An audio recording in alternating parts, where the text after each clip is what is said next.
Hey, you. Is it time to leave your man? Should you go or should you stay? How do you make that decision? Let's talk about that. Welcome to Resilience This Week. This is the weekly show that helps you become a more resilient person. And this week, we are diving into whether or not you should stay in a tough relationship and so much more. I hope you'll join us for the entire show. I'm Stacy Brookman, life storytelling and resilience expert and host of the Real Life Resilience podcast. I'm also the founder of the Life Story Laboratory and the Emotional Abuse Recovery and Resilience Summit. Phew, that's a lot of resilience resources. All right, our question of the day. How do you know when enough is enough? When it's time to leave a tough relationship? It's really hard to know exactly when. And I've got a few resources here today to help you with that. I've had to make that decision myself, think through those processes actually a couple of times in my life. I didn't have a framework at the time for what was normal or how bad was bad enough. And so now that I'm older and wiser, I'd like to share a framework with you. So what do you think? When is it time to leave your man? Or when is enough enough? I'd love for you to share what you think and your ideas in the comments below.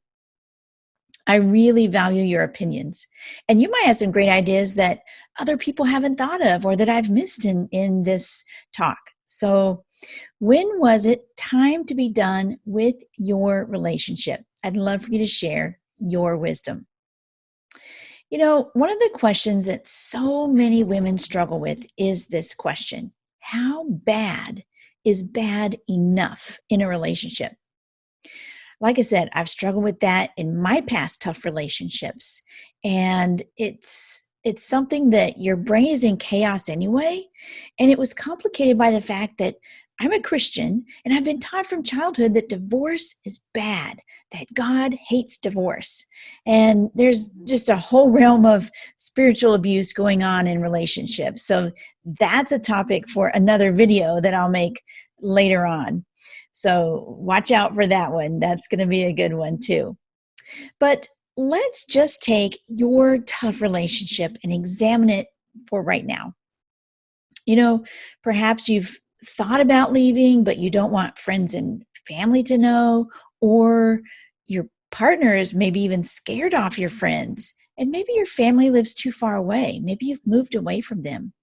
Or, perhaps you're alienated from people who've supported you in the past. And maybe you just don't want to be alone, or you don't want to be another breakup statistic. I know that was kind of a mental barrier for me. But how bad is bad enough? How do you know when it's time to leave the relationship? So I believe the first step is to really see it for what it is.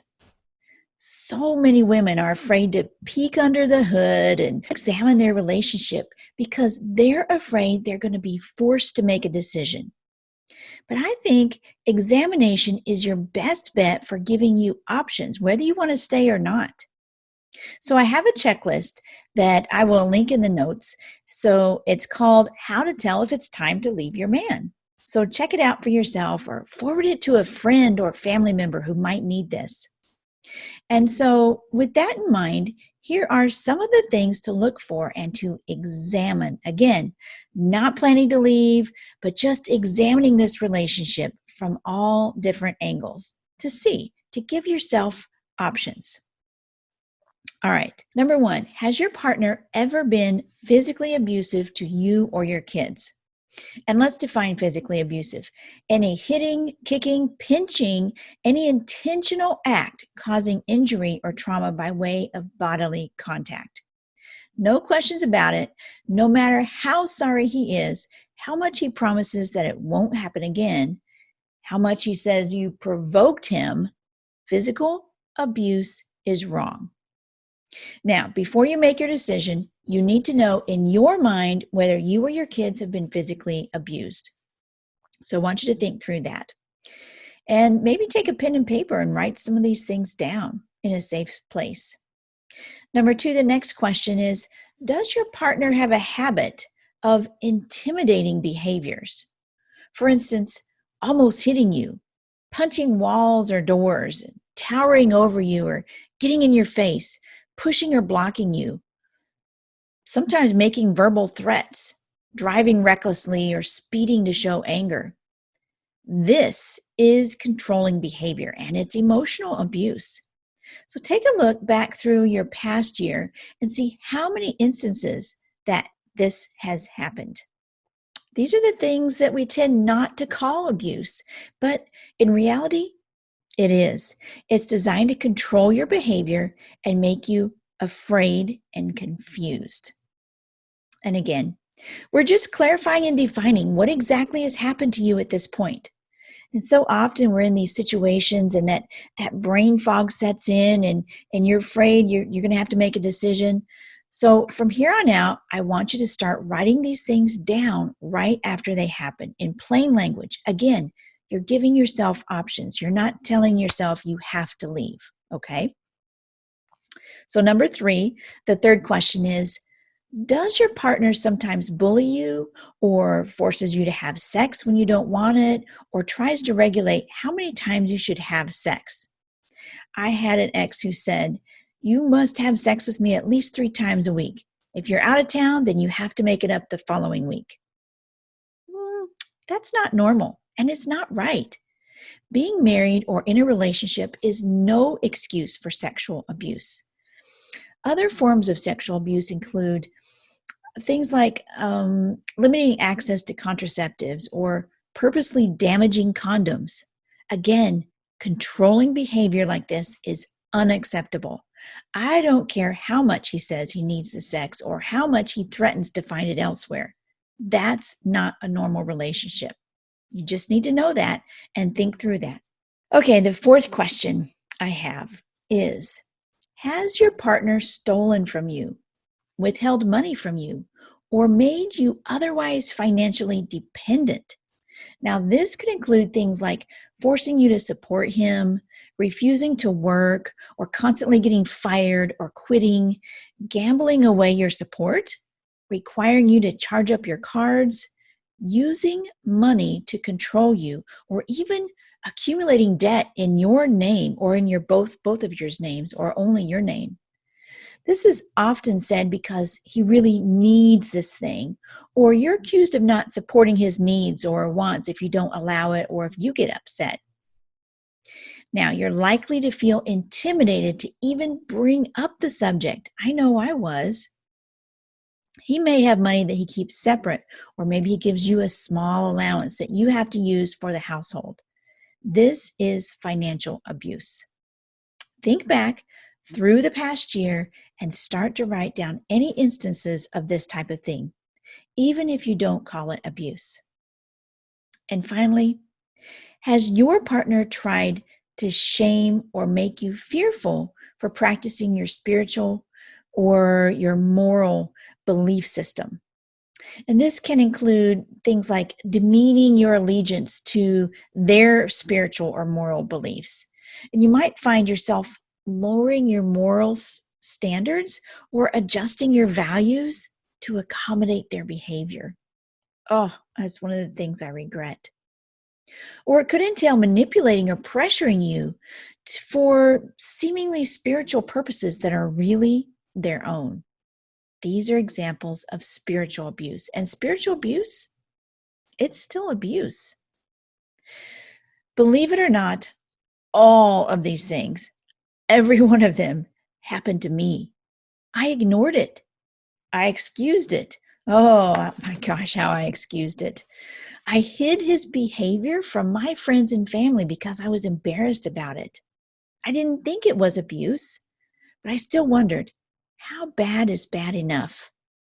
It took someone else pointing out these things to me and looking at what normal really is and is not. Because when you're inside of a relationship like this, normal is skewed. It took me finding his Craigslist posting on our family computer where he was advertising himself for relationship purposes before I finally woke up. And then I was scared. Now, I'm not telling you to leave or stay right now. I'm asking you to start being aware of what's happened in the past and what's happening right now in your relationship. Just examine and evaluate. Once you do, you open up choices for yourself. Now, in a future video, I'm going to give you some next steps, but for right now, observe. Now, there is one thing that you should know. If you or your kids are being physically abused, you should call the National Domestic Violence Hotline and get out right away. Their number is 1-800-799-7233. That's called the hotline, the National Domestic Violence Hotline. Or you can go to thehotline.org. I love it because they have an escape button on the site in case someone comes into the room and you're doing your research. And it automatically deletes the site and turns it into a Google search page.